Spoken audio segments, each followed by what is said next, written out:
நமசிவாய வாழ்க. வணக்கம் நண்பர்களே, நம்ம தி எலைட் குரு சேனலுக்கு மீண்டும் வரவேற்கிறேன். இது நம்ம திருமந்திரம் பயணத்தின் 3வது பகுதி.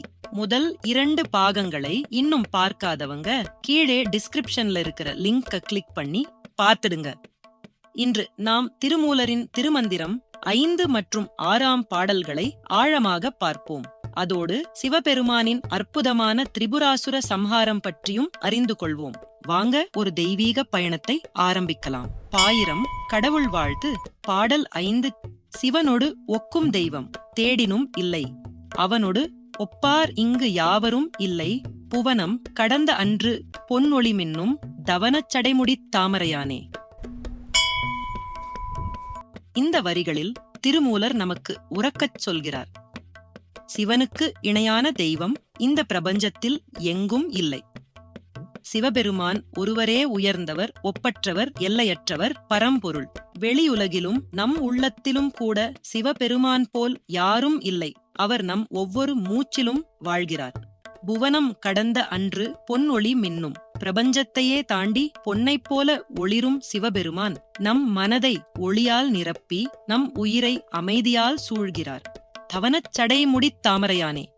சடைமுடியில் பாயும் கங்கை ஒளிரும் நிலவுடன் அழகும் அருளும் ஒன்றான சிவபெருமான் 1000 தாமரைகளின் அழகோடு வீற்றிருக்கிறார். அன்பர்களே, இந்த பாடல் நமக்கு உரைக்கும் செய்தி, சிவபெருமான் ஒப்பற்றவர். அவரே நம் உள்ளத்தின் ஒளி, நம் உயிரின் துடிப்பு, நம் ஒவ்வொரு மூச்சிலும் அருளாக நிலை பெற்றிருப்பவர் சிவபெருமான். பாயிரம் கடவுள் வாழ்த்து. பாடல் 6. இந்த பாடலில் சிவபெருமானின் அருள் இல்லாமல் எதுவுமே நடக்காது என்று திருமூலர் நம்மை ஆழமாக உணர வைக்கிறார். இதோ அந்த பாடல். அவனை ஒழிய அமரரும் இல்லை, அவனன்றிச் செய்யும் அருந்தவம் இல்லை, அவனன்றி மூவரால் ஆவதொன்றில்லை, அவனன்றி ஊர்புகுமாறு அறியேனே. அவனை ஒழிய அமரரும் இல்லை, அதாவது சிவனைத் தவிர பிறப்பு இறப்பு இல்லாத அமரர்கள், தேவர்கள், தெய்வங்கள் யாருமே இல்லை. சிவபெருமான் இல்லையென்றால் இந்த பிரபஞ்சத்தில் எந்த தெய்வமும் இல்லை. அவர்தான் எல்லா தெய்வங்களுக்கும் ஆதார சக்தி, உயிர்நாடி. அவனன்றிச் செய்யும் அருந்தவம் இல்லை. சிவனை நோக்கி செய்யப்படாத எந்த தவமும் பயனற்றது. தவம் என்றால் என்ன? மனதை ஒருமுகப்படுத்தி உடலையும் ஆன்மாவையும் தூய்மையாக்குவது. ஆனால் அந்த தவம் சிவனின் அருளை நோக்கியதாக இல்லை என்றால் அது வெறும் முயற்சியாகவே முடியும். சிவனின் அருள்தான் தவத்துக்கு உயிர் கொடுக்கிறது, பலன் தருகிறது. அவனன்றி மூவரால் ஆவதொன்றில்லை. மூவர் என்றால் யார்? பிரம்மா, விஷ்ணு, ருத்ரன். படைப்பு, காப்பு, அழிப்பு ஆகிய 3 பெரும் தொழில்களைச் செய்யும் தெய்வங்கள். ஆனால் இவர்கள் கூட சிவனின் அருள் இல்லாமல் ஒரு காரியத்தையும் செய்ய முடியாது. சிவபெருமான் தான் எல்லாவற்றுக்கும் மூலசக்தி, ஆதாரம். அவனன்றி ஊர்புகுமாறு அறியேனே. முக்தி என்றால் என்ன? மாயையிலிருந்து விடுதலை, ஆன்மாவின் உண்மையான அமைதி, பேரின்பம். அந்த முக்திக்கு ஒரே வழி சிவனின் அருள் மட்டுமே.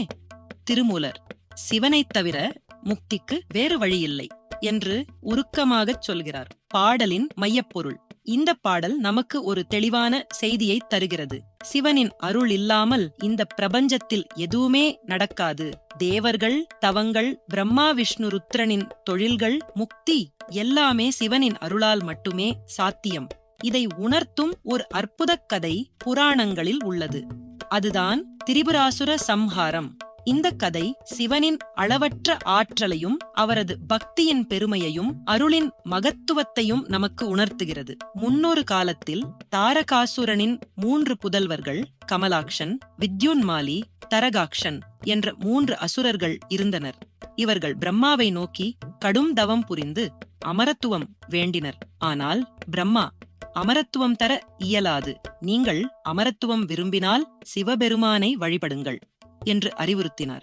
அதன்பின் இந்த 3வரும் சிவபெருமானை நோக்கி பல ஆண்டுகள் கடுமையான தவம் செய்தனர். அவர்களின் பக்தியில் மனமுருகிய சிவபெருமான் தோன்றி, உங்கள் விருப்பம் என்ன என்று கேட்டார். அவர்கள் பேராசையுடன் பல்வேறு வரங்களை கேட்டனர். மனதில் நினைத்த இடத்துக்கு நகரக்கூடிய 3 நகரங்கள் உருவாக வேண்டும். அவை பொன், வெள்ளி, இரும்பு ஆகிய உலோகங்களால் அமைய வேண்டும். அந்த 3 நகரங்கள் ஒரே நேரத்தில் ஒன்றாகச் சேரும் போது மட்டுமே சிவபெருமானால் அனுப்பப்படும் ஒற்றை பாணத்தினால் அழிக்கப்பட வேண்டும். அதுவரை அவர்கள் இரவாமல் உயிர் வாழ வேண்டும். நகரங்களில் எல்லா சுகபோகங்களும் நிலைத்திருக்க வேண்டும். சிவபெருமானையும் பிரம்மனையும் எப்போதும் பூஜித்து அருள் பெறும் வல்லமை வேண்டும். ஸ்ரீமன் நாராயணனாலோ வேறு எந்த தேவர்களாலோ எக்காரணம் கொண்டும் அழிவு ஏற்படக்கூடாது. சிவபெருமான் மெல்லச் சிரித்தபடி அந்த வரங்களை முழுமையாக வழங்கினார். அதன் விளைவாக கடல்களுக்கு நடுவே பொன், வெள்ளி, இரும்பினாலான 3 அழகிய நகரங்கள் உருவாகி திரிபுரம் என அழைக்கப்பட்டன. பொன், வெள்ளி, இரும்பு கோட்டைகளில் வசித்த அசுரர்கள் வானில் பறந்தபடி தங்கள் ஆட்சியை நடத்தினர். முதலில் அவர்கள் சிவபக்தர்களாகவே இருந்தனர். ஆனால் அவர்களின் வல்லமை அவர்களை பெருமை கொள்ளச் செய்தது. அவர்கள் தேவர்களையும் முனிவர்களையும் பூமியின் மக்களையும் தொந்தரவு செய்யத் தொடங்கினர். இதனால் தவித்த தேவர்கள் முதலில் பிரம்மாவையும் பின்னர் விஷ்ணுவையும் வேண்டினர். ஆனால் இருவரும், இவர்கள் சிவனால் வரம் பெற்றவர்கள், நாம் எதுவும் செய்ய இயலாது என்றனர். இறுதியில் எல்லோரும் சிவபெருமானின் பாதத்தில் விழுந்து எங்களை காப்பாற்றுங்கள் என்று வேண்டினர். சிவபெருமான் அமைதியாக, இந்த அசுரர்கள் என்னை வழிபடுவதை நிறுத்தாவிட்டால் அவர்களை அழிக்க முடியாது என்றார். விஷ்ணு நாரதரை அழைத்து அசுரர்களை சிவபக்தியிலிருந்து திசை திருப்பு என்றார். நாரதர் தன் புத்திசாலித்தனத்துடன் அசுரர்களிடம் சென்று, நீங்கள் தேவர்களுக்கு சமமானவர்கள், நீங்கள்தான் வணங்கப்பட வேண்டியவர்கள் என்று புகழ்ந்தார். அவர்களின் மனம் தடுமாறியது. அவர்கள் சிவ வழிபாட்டை நிறுத்தி இனி எங்களை மட்டும் வணங்குங்கள் என்று தங்கள் மக்களுக்கு கட்டளையிட்டனர்.